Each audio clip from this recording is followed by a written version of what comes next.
ഗവർണറുടെ അധികാരം സംബന്ധിച്ച പാഠഭാഗം സ്കൂൾ പാഠ്യപദ്ധതിയിൽ നിന്ന് ഉൾപ്പെടുത്താനുള്ള തീരുമാനത്തിന് കരിക്കുലം കമ്മിറ്റിയുടെ അംഗീകാരം. 10ാം ക്ലാസ്സിലെ സാമൂഹ്യശാസ്ത്രം 2ാം ഭാഗം പുസ്തകത്തിലാണ് പാഠഭാഗം ഉൾപ്പെടുത്തുക. ഗവർണറുടെ അധികാരത്തെ ചൊല്ലി സർക്കാർ രാജ്ഭവൻ പോര് തുടരുന്നതിനിടെയാണ് വിദ്യാഭ്യാസ വകുപ്പിന്റെ നടപടി. മന്ത്രി വി ശിവൻകുട്ടിയുടെ അധ്യക്ഷതയിൽ ചേർന്ന 58ാം കരിക്കുലം കമ്മിറ്റിയാണ് ഗവർണറുടെ അധികാരം സംബന്ധിച്ച പാഠഭാഗം പാഠ്യപദ്ധതിയിൽ ഉൾപ്പെടുത്താൻ അംഗീകാരം നൽകിയത്. 10ാം ക്ലാസ്സിലെ സാമൂഹ്യശാസ്ത്രം 2ാം ഭാഗം പാഠപുസ്തകത്തിലാണ് പാഠഭാഗം ഉൾപ്പെടുത്തുക.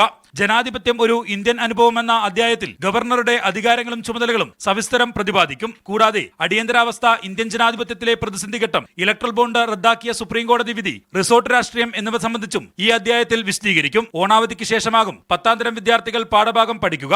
ഇതുകൂടാതെ 2, 4, 6, 8, 10 ക്ലാസുകളിലെ 2ാം ഭാഗം 95 ടൈറ്റിൽ പുസ്തകങ്ങൾക്കും കരിക്കുലം കമ്മിറ്റി അംഗീകാരം നൽകി. ഓണാവധിക്ക് ശേഷം ഈ പാഠപുസ്തകങ്ങൾ വിദ്യാർത്ഥികളുടെ കൈകളിലെത്തും. ഭാരതാംബ ചിത്രത്തിനെതിരെ പ്രതിഷേധിച്ച് രാജ്ഭവനിലെ പരിപാടി ശിവൻകുട്ടി ബഹിഷ്കരിച്ചിരുന്നു. രാജ്യത്ത് BJP അധികാരത്തിൽ വന്നതു മുതലാണ് ഗവർണറുടെ അധികാര പരിധിയെ ചൊല്ലിയുള്ള വിമർശനങ്ങൾ പ്രതിപക്ഷ ഭരണ സംസ്ഥാനങ്ങൾ ആരംഭിച്ചത്. സംസ്ഥാനത്തും ഗവർണർ രാജ്ഭവൻ പോര് ശക്തമായതോടെയാണ് ഗവർണറുടെ അധികാരം എന്തെന്ന് പാഠ്യപദ്ധതിയിൽ ഉൾപ്പെടുത്താൻ വിദ്യാഭ്യാസ വകുപ്പ് തീരുമാനമെടുത്തത്. മീഡിയ 1 തിരുവനന്തപുരം.